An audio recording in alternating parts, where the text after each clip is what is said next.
The Fairchild Republic A-10 Thunderbolt II was built as a cheap, temporary tank killer to plug Cold War gaps before disappearing.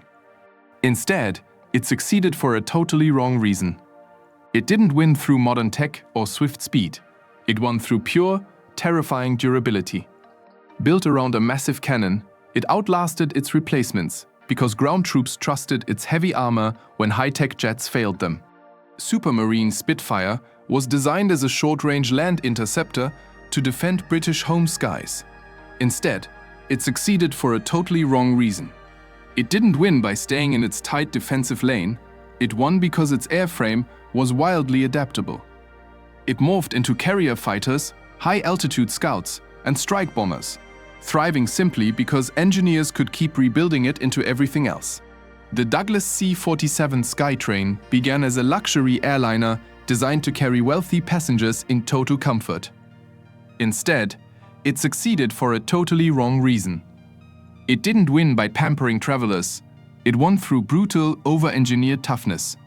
Stripped of luxury, its heavy frame turned it into the ultimate military pack mule, airlifting endless troops and heavy cargo across global battlefields. The Lockheed SR-71 Blackbird was built to slip past enemy radar using early stealth-shaped design. Instead, it succeeded for a totally wrong reason. It didn't win by hiding in the dark. It won through sheer, unmatchable speed. Its stealth features became useless almost immediately, yet it dominated the skies by simply flying fast enough to outrun thousands of surface-to-air missiles fired at it. The Bell P-39 Airacobra was intended to be a high-altitude interceptor for American air power. Instead, it succeeded for a totally wrong reason. It didn't win in high-altitude combat where its engine completely failed. It won in the mud of the Eastern Front. Shipped to the Soviets, its heavy nose cannon and agile low-level flight turned a discarded Western failure into an absolute tank-busting icon. The Boeing B-52 Stratofortress was crafted as a high-altitude nuclear bomber to penetrate Soviet airspace. Instead, it succeeded for a totally wrong reason. It didn't win through secret high-altitude nuclear runs. It won through massive low-level payload capacity. As Soviet missiles made high runs suicidal, the B-52 adapted into a heavy carpet bomber and missile launcher, flying decades past its life.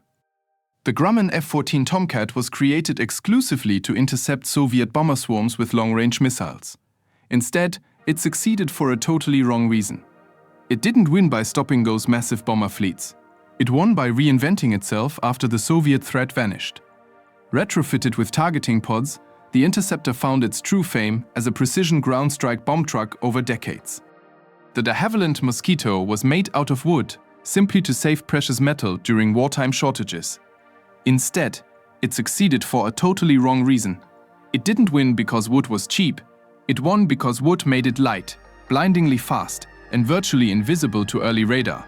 This cheap emergency wooden build accidentally birthed one of the fastest, most effective multi-role jets of World War II. The Vought F-4U Corsair was engineered as the premier carrier-based fighter for the US Navy. Instead, it succeeded for a totally wrong reason. It didn't win on carrier decks where its dangerous landing bounces caused early rejections. It won from dirty island airstrips. Handed over to the Marines on land, its massive engine power and heavy payload made it a terrifying close-support ground attacker. The North American P-51 Mustang was designed as a quick, medium-altitude tactical fighter for the British RAF. Instead, it succeeded for a totally wrong reason. It didn't win with its original engine setup. It won only after swapping engines entirely. Fitted with the British Merlin engine, a mediocre low-altitude fighter suddenly transformed into the supreme long-range bomber escort of World War II.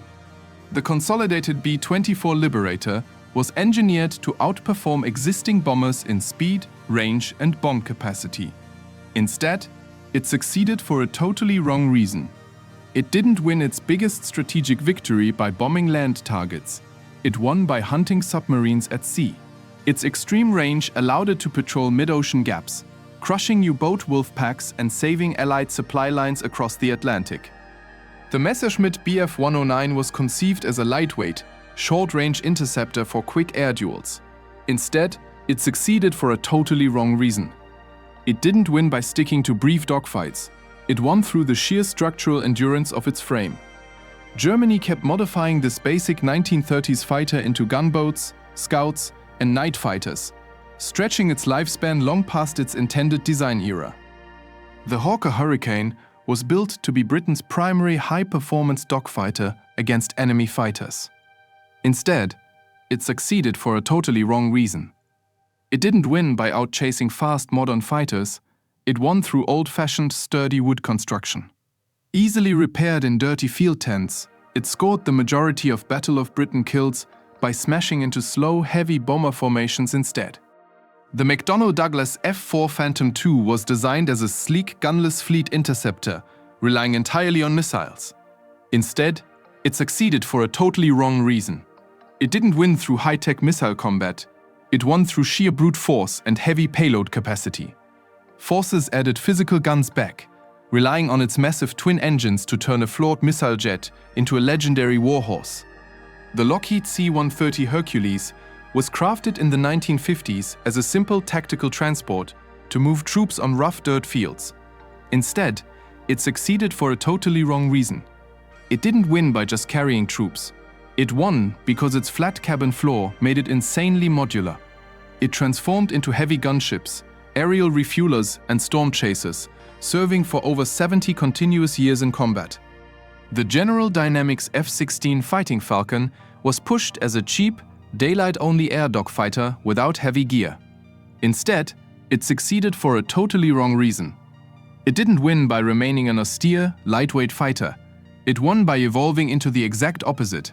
Loaded up with heavy radars and air-to-ground missiles, it became an all-weather heavy precision strike jet used around the world. The Polikarpov P-02 was built in the 1920s as a slow, cheap wooden trainer and agricultural crop duster. Instead, it succeeded for a totally wrong reason. It didn't win by training basic pilots. It won because it was so ridiculously slow. Deployed as a night bomber, its stall speed was lower than the minimum speed of modern enemy fighters, making it almost impossible to shoot down in dark skies. The Douglas A-1 Sky Raider was designed for World War II fleet attacks, arriving far too late for the conflict. Instead, it succeeded for a totally wrong reason. It didn't win in World War II naval fights. It won during the jet age. Its old piston engine allowed long loiter times that gas-guzzling jets couldn't match, making it an irreplaceable close support and rescue escort plane in Korea and Vietnam. The Curtiss P-40 Warthog was rushed out as a cheap, temporary fighter to hold the line until better designs arrived. Instead, it succeeded for a totally wrong reason. It didn't win by outclimbing fast European fighters, it won through brute structural strength. Pilots used its heavy weight to dive, strike, and zoom away, turning an outclassed placeholder into a lethal Pacific weapon of war. The Antonov AN-2 Colt was created in the 1940s as a basic Soviet utility biplane for forestry and farming. Instead, it succeeded for a totally wrong reason. It didn't win through modern technology. It won because it possessed no minimum stall speed.